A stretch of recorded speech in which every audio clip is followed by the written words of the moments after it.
Hello, this is wmpyr. For today's video, I want to cover another one of the things that I experienced and my 2 cents from the combatives training that the class that I attended recently. Um, if you've been on my channel for a long time, there's something that I did. It was a sub-style called Project Overkill many years ago. And Project Overkill was basically with the knife, and the whole point of it was me experimenting and trying to find out what is the most violent and maximum way I could cause damage onto a target. So that's all I was interested in. And when I was doing that, I mean, the first move that came to mind is to run up to somebody, right, and repeatedly stab them. This is what you see like in prison and stuff, right?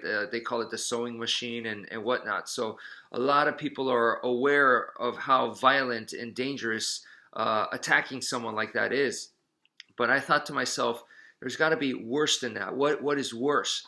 And then it was like, okay, so if you're like military guy, you could sneak up behind enemy soldier. So we're talking about sentry removal, and then you cut their throat, right? You slit their throat. And then I was thinking, okay, how could I go even further than that?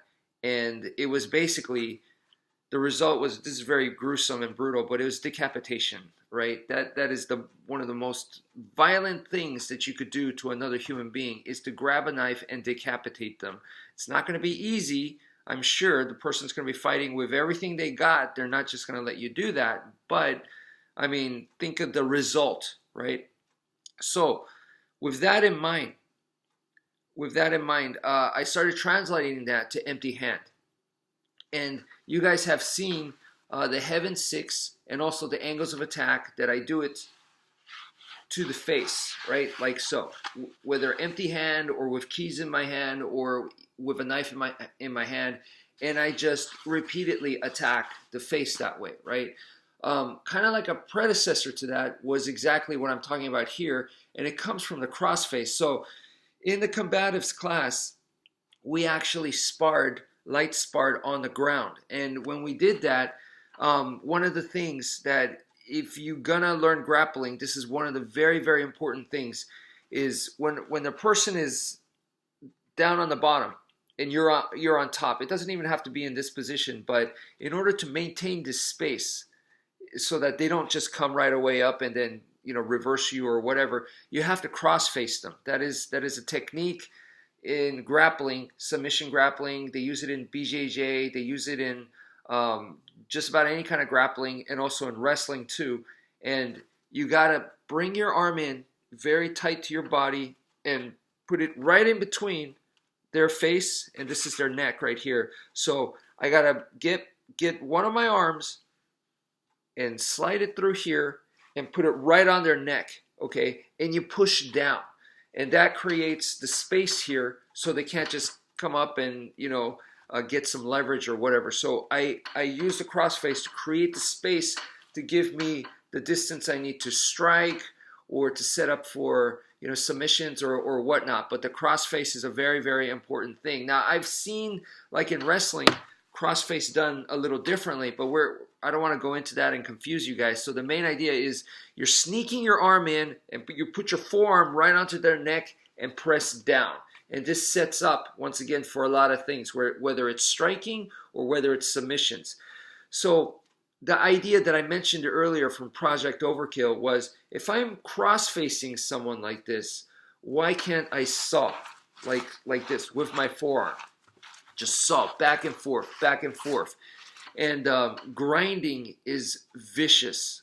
There was a class that I attended many, many years ago when we were learning grappling, and the instructor grinded, basically put a clinic on grinding, and it was so painful. I still remember to this day. So that's combining all those experiences that I had together. Okay, so you're grinding on their neck with the blade of your forearm. Okay, so it's a crossface, but it's a crossface on steroids.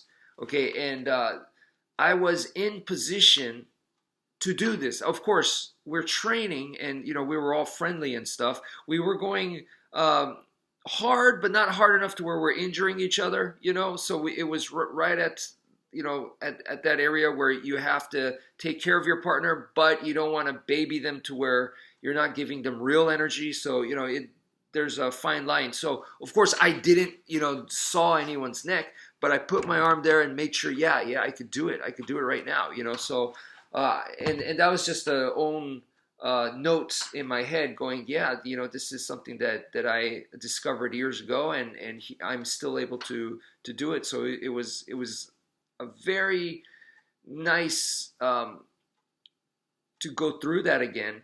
And also, this is kind of like, you know, why I'm teaching this technique to you guys, because I feel that it is an important technique. Now, in the middle of sparring under pressure and stuff like that, it's easy to forget stuff like this. Just a simple move like that, it's so easy to forget. But if you practice it and realize how important it is, hopefully it'll stick with you. So anyway, that's it for now. Thank you for listening, and take care, folks.